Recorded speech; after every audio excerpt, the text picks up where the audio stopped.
back. It is Bones. And in this one, let's do another topic video. Now, today we'll be talking about why I customize my McFarlane DC Multiverse figures. Now, this topic actually came up because once again, somebody came on here and tried to trash DC Multiverse figures. So basically, he was like, oh, you have to repaint and modify your DC Multiverse figures because they are garbage, and you have to do that to make them look good. And I simply replied with, you do know that all toys, all toy lines get customized or repainted in some shape or form. And I'm talking all lines. I do mean Motu, G.I. Joe, Marvel Legends. Everything gets repainted or modified to make them the way collectors actually want them. And then I did hit him with a little bit of, get out of here with that crap, you banana brain, and pound sand. Now, first off, let's take a look at why I actually do it. And numero uno is the fact that I have been actually customizing and adding my own touches to figures for a long time, ever since I've been collecting. Way before McFarlane ever came around, I have tons of DC Universe Classics customs that I did. I have tons of DC Multiverse Mattel that I, modified and added my own touches to. So it is definitely nothing new to repaint and customize my action figures. Now, secondly, it is really enjoyable for me. Dare I say, it is even therapeutic. Now, I sometimes come in here in my office and I customize, I repaint a little bit. I, look at my figures that I really enjoy. And I could spend hours in here, even sometimes staying up later than I should, because, I get concentrated on a figure that I want to finish and I just keep working into the late hours. In fact, after a lot of hard work and a lot of hours put into it, it is really satisfying for me when I finally complete one of my custom DC Multiverse figures. Now, there is a little bit of danger in doing this because, of course, I am very leery of doing figures that I think eventually McFarlane will produce. So I try to stay as far away from that as I can. But of course, sometimes it happens. You customize and repaint a figure, and the very next day, McFarlane announces that he'll be releasing that figure. And once that happens, then yeah, it's not so satisfying. Now, what are we actually talking about when we talk about customizing and repainting? I mean, it could be something as simple as a black wash, or maybe some added details like painting in belt loops or any other small missing paint from a figure. And it could be something as simple as doing an easy kit bash where you swap out parts and make a figure that is more appealing to you, or make a figure that nobody else has just by using parts from different figures to Frankenstein your own style of character. Now, on the harder end, you do have complete custom figures or custom repaints. Everybody has their own methods and ways of doing this, but it does take a little bit more skill and it does take a little bit more time. In fact, one thing I have noticed is that I've gotten really good at doing eyes. Now, it is something that is a very unique skill. It is one of the harder things to do, and that is to completely repaint a figure's eyes. But over time, doing it over and over again, I have gotten very good at it. But something we do know is that this actually happens to all figures. Yes, even Marvel Legends, Sometimes people repaint the faces or even do complete custom repaints, which is very difficult work. And I've even been seeing people making Marvel characters completely built from using McFarlane DC Multiverse parts. And they, in all actuality, look really awesome.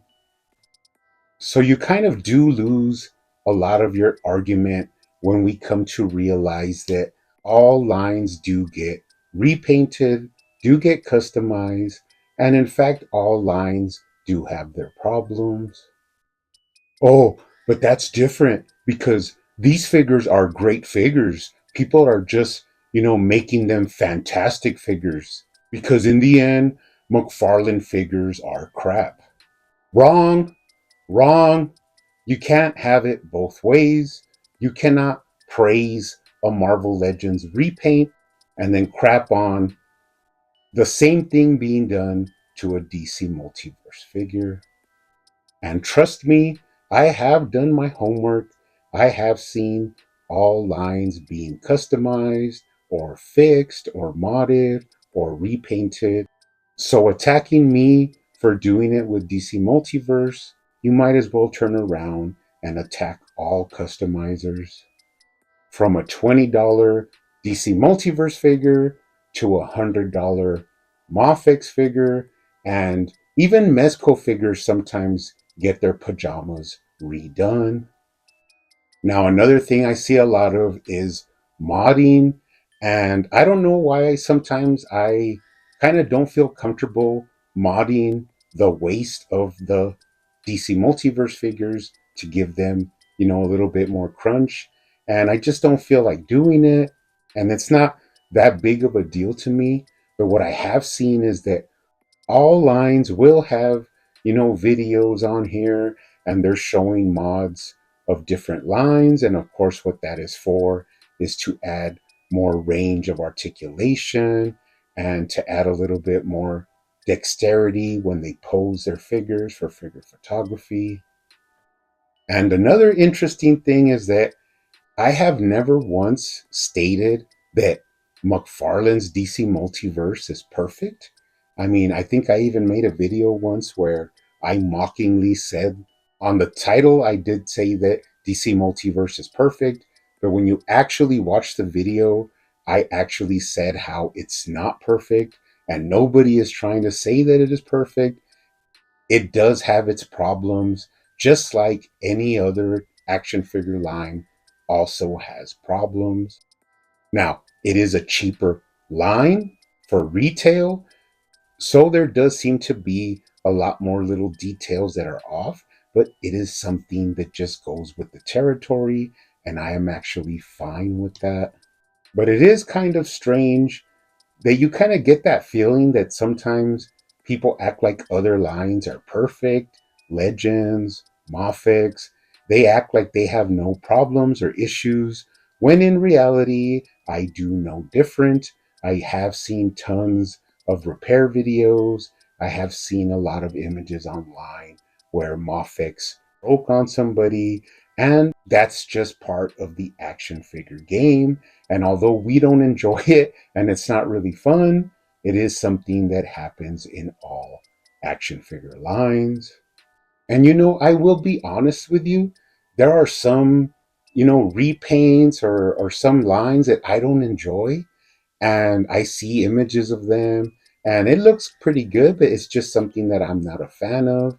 But one thing I definitely don't do is I don't go onto those images and say, oh, this line sucks. I don't even know why you're wasting your time repainting it, or this is dumb. And the reason I don't do that is because I don't appreciate people doing that to me. So I would be very hypocritical if I was to go into other comment sections and talk trash about other lines, which is something I have never done. And in all honesty, I will never do, because I don't feel that I have to force my opinions or my ideas on other people. I allow them to collect what they want. I allow them to repaint the way they want, and that is completely fine. except for head swapping, because that is not a custom, that is a simple head swap. So that is something that I don't enjoy. And it is very hilarious to me to see comments that say, oh, Bones, he's delusional. He actually collects all DC Multiverse. He loves customizing them and he enjoys collecting them. So he is, a psycho.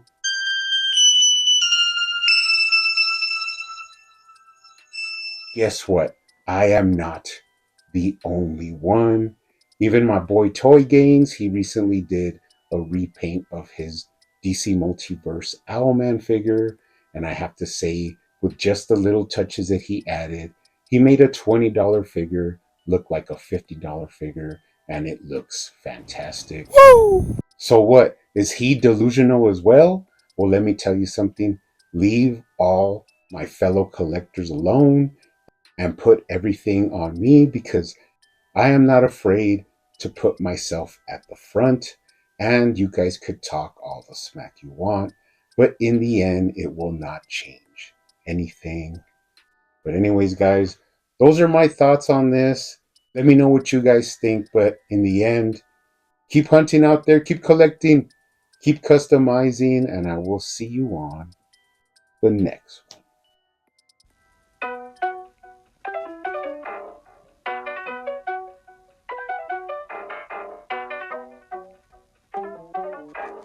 They used to call me Crazy Joe, but now they can call me Batman.